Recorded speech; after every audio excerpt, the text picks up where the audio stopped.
Can Man City keep the pressure on the Gunners?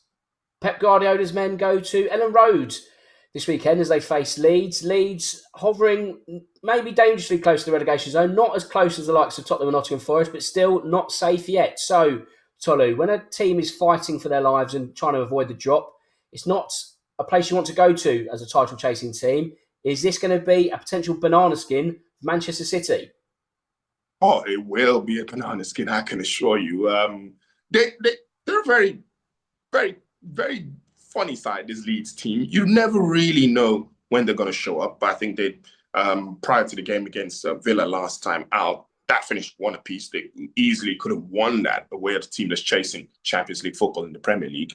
It's going to be very interesting. I think when they played Arsenal, they got well beaten by the Gunners. And I think in that preview, I remember saying, depending on how Daniel Farke is feeling, they've got a 6-point cushion on the rest of the chasing pack in terms of the relegation places. They've got a 6-point cushion, and West Ham were occupying that final position.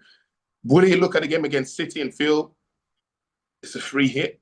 If he looks at it as a free hit, like he did the Arsenal game, you probably think they're going to stay true to this game and try to go head toe-to-toe with City. Problem is, unlike Arsenal, who can switch to defensive mode, can grind out a result. City, when you do attack them, you seem to always have a chance. And that could be the biggest problem for this City team. They played the home game against a Newcastle United team last time out, who had played Champions League football in midweek. And you could sense that City were holding on at the end. They needed Erling Haaland to even play as a defender late on for them to get the result. That's not something you associate with this City team. So that tells you that internally, they do know that when teams attack them, they have a bit of a vulnerability. And that will be interesting to see how Leeds capitalize on that. I think that could be the key here. If Leeds decide to go toe-to-toe with City, which I think they will, I think a 6-point cushion probably gives them the chance to be a little bit more adventurous against a team like City. I don't think City will like that. Look, I'm very, very, very wary of the threat that Leeds carry against City.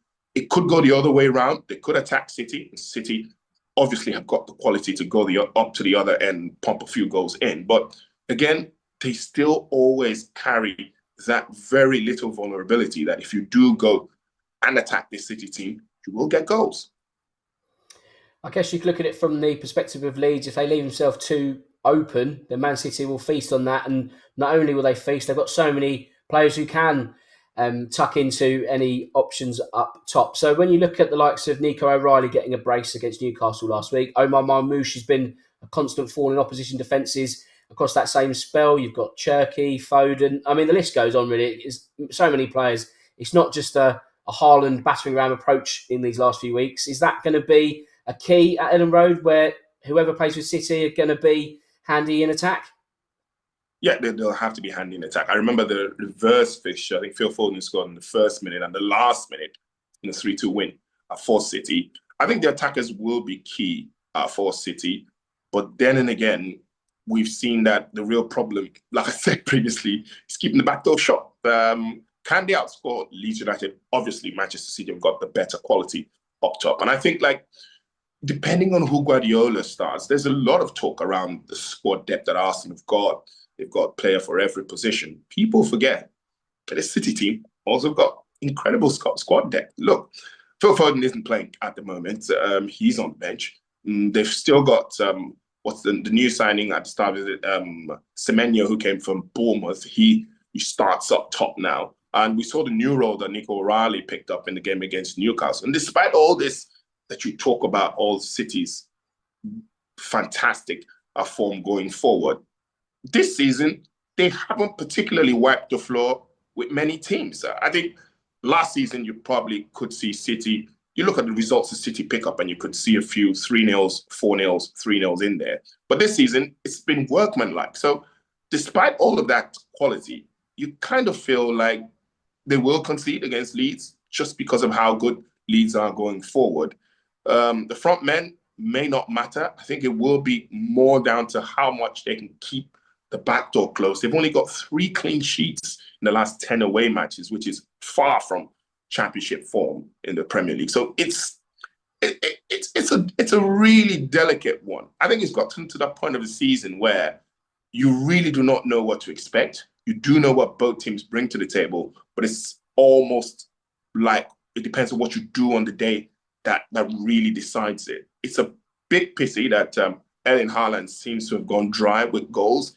He's still getting into positions, but he's not as clinical as he's been in previous seasons. City will hope that he has those boots on against Leeds. Has a good record against Leeds United, by the way. So that could be key. But in as much as they must sort themselves out going forward, I think the bigger problem will be keeping the back door shut, like I said.